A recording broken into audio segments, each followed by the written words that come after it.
Welcome back to the Stretford End, everybody. Your host Session Johnson here, and it is Sunday. I trust that you guys are having a chilled weekend because the weather has been lovely the entire weekend. Of course, we're bringing you the latest news regarding Manchester United, and as it says in the thumbnail, we'll be speaking about Rashford and Martial, and of course, we'll be giving you an update on the managerial search and on Erik ten Hag himself, the preferred candidate. Without further ado, let's get into the show. Drop a like on the video if you haven't done so, and also subscribe to the channel. Our goal is to reach 1,000 subscribers before the end of the year. But let's get into the news, and the first bit of news that I want to speak about is on Anthony Martial. And Fabrizio Romano has come out and has said that the expectation around Anthony Martial is still to come back to Manchester United in the summer. There's no buy option included in the deal with Sevilla, and currently no talks opened to keep Martial for one more season. Sevilla will make their final decision in May. So, of course, we've noticed and seen how Anthony Martial has basically gone down in terms of his performances, his attitude towards the club, and basically forced himself out of Manchester United by means of a loan to Sevilla in January until the end of the season.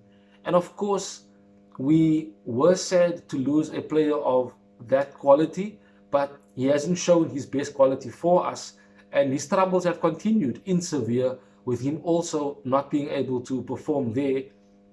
And that shows exactly where he is right now in his career, that he has a lot of work to do on himself and a lot of work to do on his mentality and his attitude as a footballer, because Martial is the type of player who wants to be the main man, who wants to be, given an arm around the shoulder, type of cuddled, type of player.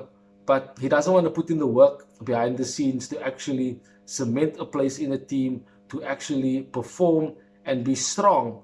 But it is more in a sense of him moaning all the time when he doesn't get picked, moaning when the ball doesn't get to him. And his performances on the pitch for us have constituted that he should go out on loan to perhaps stand a chance of being in the World Cup squad for France, but it is now up to him, and he hasn't shown anything in Seville with regards to his performances and any credibility as to why he would be an asset to us for the new season. So perhaps in May and at the end of the season, when the transfer window opens once again, he perhaps will be moving.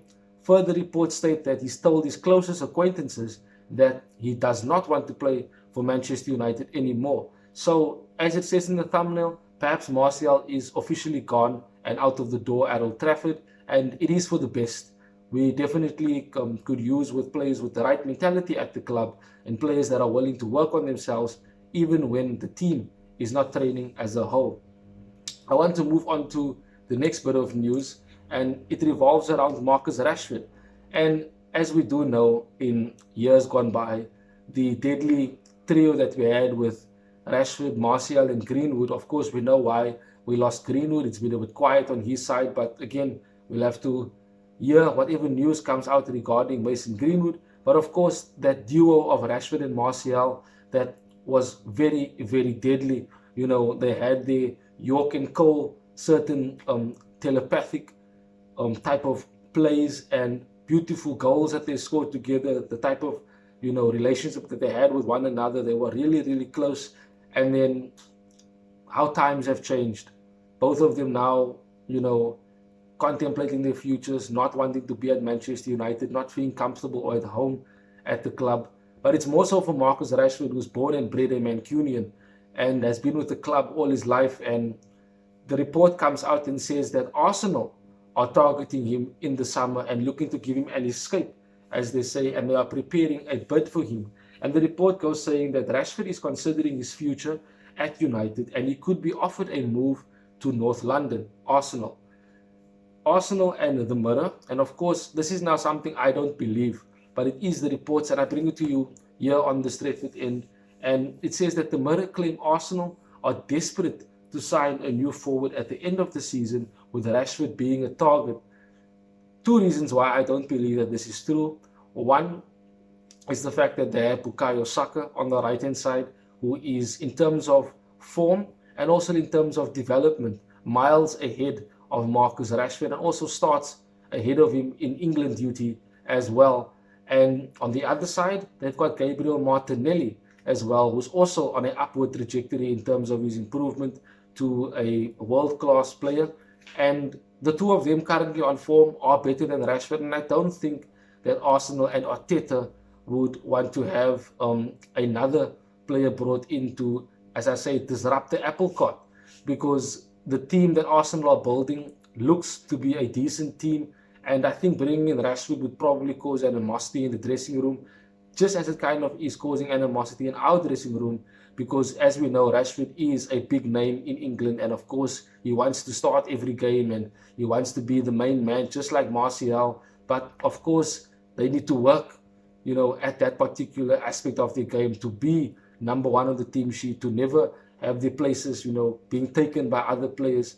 At United itself, players like Elanga came through and has put Rashford on the bench, and it's actually a bit of a sad note for Rashford to have a look at himself and see that an 18-year-old Elanga has come through and completely burst onto the scene, just like I did a couple of years ago, but I never improved. I didn't have the coaching to improve myself, but I never trained by myself to improve myself, because I was most of the time sulking and complaining that I wasn't starting games and that the training was too hard, etc., etc. We know the leaks that have been put out in recent months, but like I said, the first point was the two players that Arsenal already have on either side of their wings. And the second point why I believe that this story is not true of Rashford, being a target by Arsenal, I don't think Arsenal are in the process of wanting to, buy a player that has an attitude like Marcus Rashford. Because if you look at the team that Arsenal is building, their players are hungry, their players want to work, their players run,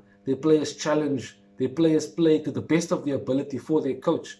And I don't think Rashford would be wanting to play under Mikel Arteta, because if he basically decided to throw Mourinho under the bus because of how he was treated, he threw Ole Gunnar Solskjaer under the bus, even though he was close with him and started 90% of the games under Ole.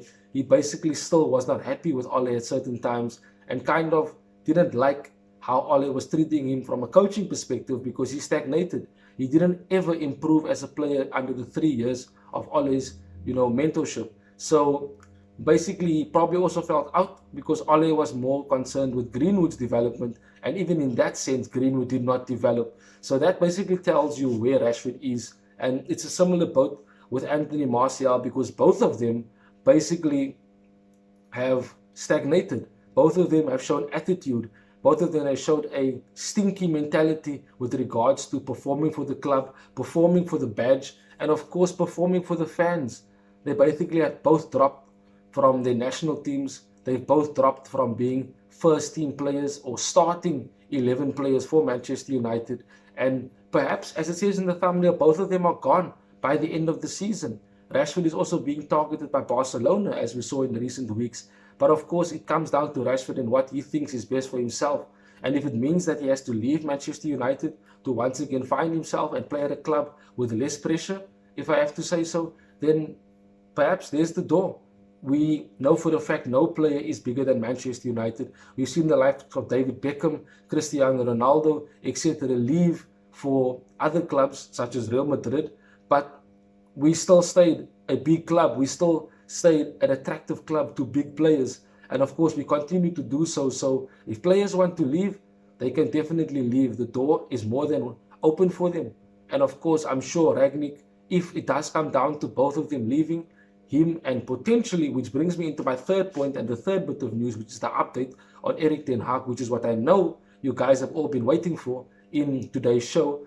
Basically, they will already have players in place that they would like to get into the club to replace the likes of Martial and Rashford, because to replace two players like that, after losing them, it will have to be quality players of their level or better. It cannot be players that are worse than Martial and Rashford. So leading into the third point with regards to the update on Erik ten Hag, and it is a positive update. We've been receiving quite a few updates, but it is once again a positive update, and it says that in the Sunday Times, again, in England, they normally have Sunday newspapers right across the world. I'm sure we have Sunday newspapers, but they tend to have a different aspect, a different point of view with regards to certain news. And their point of view with regards to Erik ten Hag says that United's search for a new manager continues today. And the Sunday Times has said that United want their next manager to imbue and envision the club with a strong playing identity, giving Erik ten Hag an early edge in the contest to take over at Old Trafford. They suggest Ten Hag has impressed when he spoke to representatives of United about the managerial vacancy and how he plans to develop a playing style if he gets the job. Now, of course, we all know Erik ten Hag's playing style. We know exactly how his Ajax team sets up. We know it's a 4-3-3. We know it's a high press throughout the game from first minute of the whistle to the last. We know for the fact that it is tight triangle and positional play. We know for the fact that it is runs off the ball. We know that when we are defending, it is a quick and precise counter attack. And of course, the players will definitely have a better structure to play at. And with Erik ten Hag wanting to come in and develop that actual tactics that he has to a higher elite level because of having more elite players. The players that he currently has at Ajax Amsterdam are good quality players, but with players, for example, and I'm just going to name a few players, if he perhaps should have a Paul Pogba in the team, if he has a Ronaldo up front with a Jadon Sancho, a Marcus Rashford who perhaps could have a, breath of fresh air, turning over a new leaf under Erik ten Hag and being coached the way he wanted to be coached in terms of improving himself as a player, positional play, etc., then these players will basically take Ten Hag's tactics and execute it better because of being more quality, being world-class quality, being players with a higher intelligence bracket than those, of Ajax Amsterdam. No disrespect to them as players, but there is levels to this game. There's levels to football, and some players are just better than others. We've seen this. It's an evident fact. And with Erik ten Hag as well, we've seen at Ajax Amsterdam, he is very, very good at nurturing young talent and developing them into quality world-class players. And of course, you look at the likes of Anthony, you look at the likes of Sebastian Haller, who has improved under him since his move from West Ham. You look at players like Nicolas Tagliafico, a left-back that is basically scouted by Barcelona now. Many players look at Frankie de Jong, you look at Matthias de Ligt, you look at Donny van de Beek at his time when he was at Ajax Amsterdam. These are all players that improved and played better under him and basically became better players because of him as a coach. And that is basically the DNA, the mentality of Manchester United, taking young players from our academy that we've scouted from across the world and bringing them into the first team and improving them to a world-class level, i.e. Cristiano Ronaldo, George Best, Ryan Giggs, Paul Scholes, Roy Keane, etc., etc., etc. That is the DNA of the club, and that is what Erik ten Hag would bring to Manchester United. And of course, that will be encompassed, of course, and put together with a style of play that is a strong style of play. People will be able to see, no, that is an Erik ten Hag team. That is a Manchester United team playing to that particular structure, to that particular tactic and style. And that is what is giving Erik ten Hag an edge over the likes of Pochettino, is because of his style of play, because his working ethic, his coaching, his tactics, the way he improves players. These are all things that is what is wanted as a coach of Manchester United. You look at Rangnick, that is the interim manager now. Some might say that it is a mistake, but if you look at the likes of Elanga, that has improved under him as a player, is now playing and starting for Sweden and doing well, and can only get better and better with more coaching by Rangnick, and even more so if a coach like Erik ten Hag comes in. You look at Fred, who has been undroppable since Ralf Rangnick has come into the team and taken over, because he's improved him as a midfield player. Certain players such as Sancho as well has improved to the level that he's brought and had at Borussia Dortmund, and this was because of Ralf Rangnick. So of course, Erik ten Hag is able to improve players that are currently in the team, but also players that are still to come in the team from the academy, and players that will be brought in potentially as new signings in the summer. That is basically the bit of news that I wanted to bring to you in today's show. Of course, just a bit of run through. Anthony Martial and Rashford have been basically on their way out, so to say, according to the reports. Martial to return to us, but no talks of moving to another club. But himself has said that he wants to never play for Manchester United again. These are all reports, of course, and Rashford being a target by Arsenal is the other report. But of course, it is not something we would believe for various reasons I'm sure that you guys will also have of yourself. Leave your comments in the comment section below. Tell me how you guys are feeling. Tell me exactly what you think about today's news. And of course, continue to follow us on TikTok, Instagram, and Twitter. And continue to like and subscribe to the YouTube channel. Our goal is 1,000 subscribers before the end of the year. The links to our socials are in the description below. And of course, Erik ten Hag has once again positive news. He has an edge over other candidates to become the new Manchester United manager. We'll have to see what happens in the coming week and what news comes our way. But here first on the Straight Within is where you will find your latest news regarding our new manager and of course anything else Manchester United related. Thank you guys for joining me. Continue to have a wonderful weekend further. That is it, me, Session Johnson from the Straight Within. Till we speak again soon, goodbye Reds.